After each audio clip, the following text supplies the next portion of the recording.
Okay बंधुगण, जियो की तरफ से एक बड़ी खबर सामने आई है। जी हाँ दोस्तों, देश के दूर दराज इलाकों में हाई स्पीड इंटरनेट पहुंचाने के लिए रिलायंस जियो ने भी एक नई टेक्नोलॉजी लॉन्च कर दी है। दोस्तों, इस टेक्नोलॉजी का नाम है जियो स्पेस फाइबर। ये एक satellite based giga fibre technology है।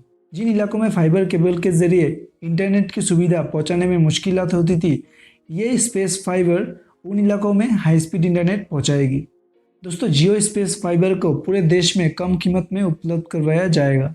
इसके लिए आकाश अंबानी ने दिल्ली के प्रगति मैदान में चल रहे इंडिया मोबाइल कांग्रेस यानी कि आईएमसी में पीएम मोदी को इस टेक्नोलॉजी के बारे में दिखाया है। जियो स्पेस फाइबर के लिए ग्राहकों को एक सैटेलाइट डिश और एक वाईफाई राउटर की आवश्यकता होगी। ये सैटेलाइट डिश सैटेलाइट से निकले सिग्नलों को प्राप्त करेगी और वाईफाई राउटर उन सिग्नल्स को मोबाइल कंप्यूटर और अन्य उपकरणों में पहुंचाएगी। उसी के साथ रिलायंस जियो ने देश के 4 दूर दराज इलाकों में अपने नए जियो स्पेस फाइबर को उपलब्ध करवाया है।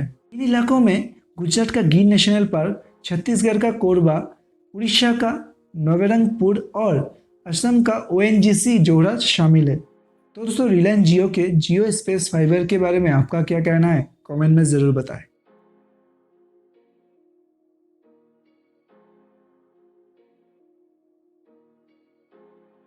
दोस्तों, सस्ते स्मार्ट टीवी की चाह रखने वाले भारतीय को झटका लग सकता है, क्योंकि वन प्लस और रियलमी जैसे 2 बड़े स्मार्ट टीवी ब्रांड ने भारत से निकलने की योजना बना ली है।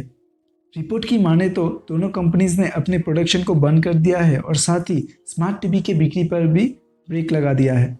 दोस्तों, इस न्यूज़ के बारे में मैं आपको विस्तार से बताने वाला हूँ, लेकिन उससे पहले हेलो बंधुगण, मैं हूँ तुषार कौर यानी कि आपका अपना स्टेक्स और आप देख रहे थे स्टेक्स टेक्नोबट, जहाँ हम करेंगे उस टेक की बात आपके साथ। दोस्तों, वन प्लस भारतीय बाजार में इस वक्त चौथा सबसे बड़ा ब्रांड है और स्मार्ट टीवी मार्केट से इस वक्त दोनों कंपनीज का बाहर जाना चौंकाने वाला है, क्योंकि इस वक्त भारतीय स्मार्ट टीवी मार्केट तेजी से बढ़ रहा है और इस सेगमेंट में कंपनीज की 28% की ग्रोथ रजिस्टर की गई है। आपको बता दें कि ये दोनों ही ब्रांड बीबीके इलेक्ट्रॉनिक्स के अंतर्गत आते हैं और साथ ही इन दोनों कंपनीज की इस फैसले की वजह अभी तक सामने नहीं आई है। तो दोस्तों, वन प्लस और रियलमी के इस फैसले पर आपका क्या कहना है, कमेंट में ज़रूर बताएं।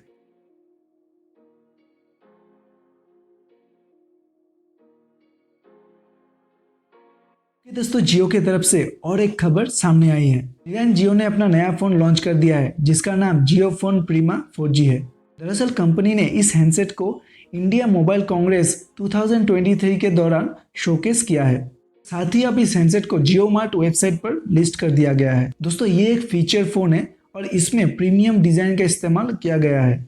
इस फीचर हैंडसेट में आपको कई सारे सोशल मीडिया ऐप्स इस्तेमाल करने को मिलेंगे, साथ ही व्हाट्सएप और यूट्यूब जैसे ऐप्स आपको पहले से इंस्टॉल मिलेंगे। आइए इस हैंडसेट के बारे में डिटेल में जानते हैं।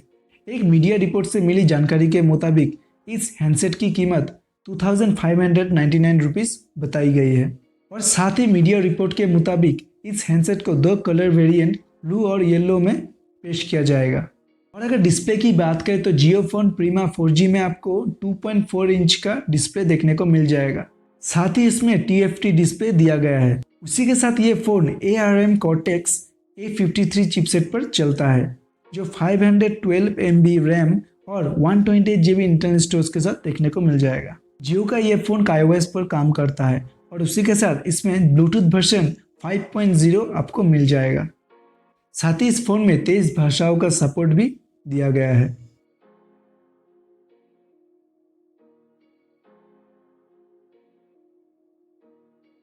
दोस्तों, साइबर क्राइम के मामले पिछले कुछ महीनों से काफ़ी तेज़ी से सामने आ रहे हैं। ऐसा ही एक तरीका कॉल फॉरवर्डिंग का है, जिसे कुछ समय से साइबर क्रिमिनल द्वारा इस्तेमाल किया जा रहा है। ऐसा लगता है कि इन स्कैमर्स ने मोबाइल यूजर्स को फंसाने के लिए एक नया तरीका खोज निकाला है। दोस्तों, क्या आपको कॉल फॉरवर्डिंग स्कैम के बारे में पता है? आइए आपको बताते हैं कि स्कैम का ये नया तरीका आखिर काम कैसे करता है। दोस्तों, सबसे पहले स्कैमर्स आपको कॉल करते हैं और कॉल में वो अपने आप को कस्टमर सर्विस रिप्रेजेंटेटिव बताते हैं। उसके बाद वो स्कैमर्स आपको डराने के लिए आपको बताते हैं कि आपके सिम हैक हो गया है या फिर उसमें कुछ दिक्कत आ गया है। उसके बाद वो स्कैमर्स इस प्रॉब्लम को जल्दी से जल्दी ठीक करने के लिए आपको एक फ़ोन नंबर डायल करने को कहते हैं। ये नंबर *401 कोड से शुरू होता है। दरअसल ये स्कैमर्स इस कोड के मदद से आपके कॉल को अपने मोबाइल पे फॉरवर्ड कर लेता है। उसके बाद आपके मोबाइल पे आने वाला हर एक OTP कॉल फॉरवर्डिंग के वजह से उनको मिल जाता है। कुछ मामलों में तो ये स्कैमर संदिग्ध लिंक की मदद से इस खेल को अंजाम देते हैं। अब बात आ जाता है आखिर आप इन स्कैमर्स से कैसे बचे। दोस्तों इससे बचने के लिए आपको कुछ बातों पर ध्यान रखना चाहिए।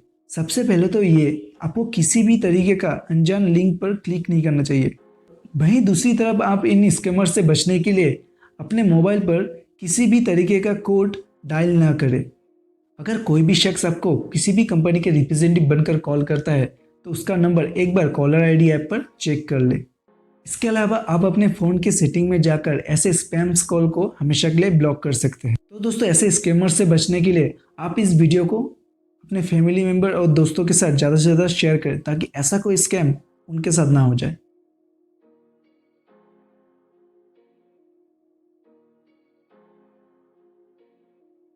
दोस्तों iQOO अपना अपकमिंग और पावरफुल स्मार्टफोन लॉन्च करने के लिए पूरी तरह तैयार है।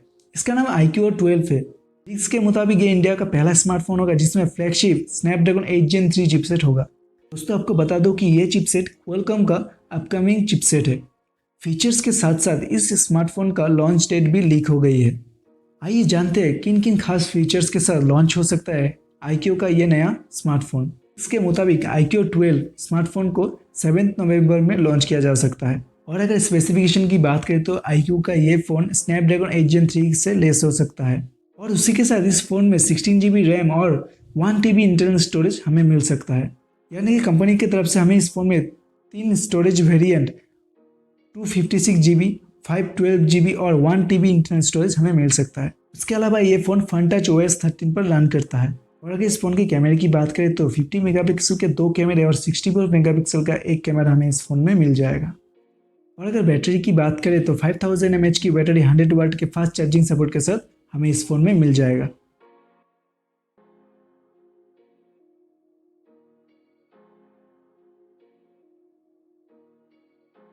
दोस्तों भारत में एक बड़ी आबादी है जो रोज़ाना दिहाड़ी कमाई करके अपनी ज़िंदगी गुजारती है। ऐसे लोगों के लिए एक मोटी रकम देकर स्मार्टफोन खरीदना आसान नहीं है, लेकिन अब HMD की तरफ से इजी पे सर्विस को लॉन्च कर दिया गया है। ये स्कीम दिहाड़ी मजदूरों को स्मार्टफोन खरीदने में मदद करेगी। दोस्तों HMD इजी पे एक फाइनेंशियल सर्विस है जो आपको स्मार्टफोन खरीदने पर बिना ब्याज EMI सुविधा उपलब्ध करवाएगी।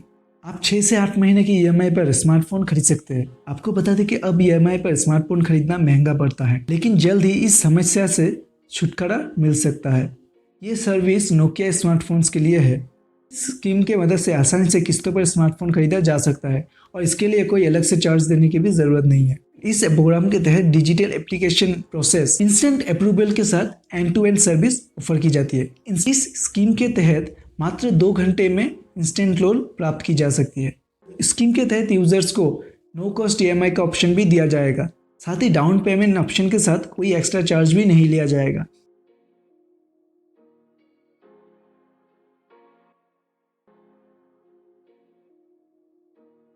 दोस्तों OTT ऐप्स की दुनिया में मुकेश अंबानी सबसे बड़े खिलाड़ी बनने के राह पर है। दोस्तों दरअसल मुकेश अंबानी दुनिया के सबसे बड़े प्रोडक्शन स्टूडियो में से एक डिज्नी के भारतीय कारोबारों को खरीदने जा रहे हैं। ये एक मल्टी बिलियन डील होगी। आपको बता दें कि डिज्नी की इंडियन बिजनेस को भारत में डिज्नी प्लस हॉटस्टार नाम से जाना जाता है। इसी ऐप पर ICC men's cricket world cup का लाइव प्रसारण हो रहा है। रिपोर्ट के मुताबिक अगर ऐसा होता है तो OTT ऐप्स की दुनिया पर मुकेश अंबानी का राज होगा, क्योंकि डिज्नी अमेरिका की सबसे बड़ी एंटरटेनमेंट कंपनी है। डिज्नी प्लस हॉटस्टार लंबे वक्त से भारत में कारोबारिक लिहाज से चुनौतियों का सामना कर रही है। दोस्तों डिज्नी प्लस हॉटस्टार का अनुमानिक वैल्यूएशन करीब 10 बिलियन है। ऐसे में रिलायंस और मुकेश अंबानी के बीच 5 बिलियन का डील हो सकता है। ऐसा माना जा रहा है कि रिलायंस और डिज्नी के बीच इस मामले को लेकर नवंबर महीने में ही ऐलान किया जा सकता है। इससे पहले जियो सिनेमा की तरफ से इंडियन प्रीमियर लीग के राइट्स को 22,450 करोड़ रुपीस में खरीदा गया था और बाद में इसे आम यूजर्स को फ्री में दिखाया गया था, जिससे जियो सिनेमा के सब्सक्राइबर्स में तेजी से बढ़ोतरी हुई थी। दोस्तों इस डील से यूजर्स को एक फायदा तो होगा। सबसे यूजर्स को डिज्नी प्लस हॉटस्टार और जियो सिनेमा के लिए अलग अलग सब्सक्रिप्शन नहीं लेना पड़ेगा। साथ ही जियो की तरफ से लाइव क्रिकेट स्ट्रीमिंग की सुविधा दी जा सकती है। तो दोस्तों आज के लिए इतना ही। अगर आपको ये वीडियो पसंद आए तो इस वीडियो को लाइक, कमेंट और अपने दोस्तों और फैमिली के साथ शेयर जरूर करें। उसी के साथ बेल आइकन को प्रेस करके चैनल को सब्सक्राइब जरूर कर ले, क्योंकि ये आपके लिए बिल्कुल फ्री है। और हाँ, उसी के साथ आप मुझे इंस्टाग्राम और फेसबुक पर भी फॉलो कर सकते हैं, क्योंकि वहाँ पर भी मैं आपके लिए नए नए अपडेट लाते रहता हूँ। तो जाइए जाकर फॉलो कर लीजिए और उसी के साथ जल्दी से जल्दी कर लीजिए सब्सक्राइब। तो मैं आइस्टेक्स यानी कि तुषार कौर मिलता हूँ आपसे अगली कोई न्यूज़ के साथ। तब तक के लिए देखते रहिए द आइस्टेक्स टेक्नोवर्स।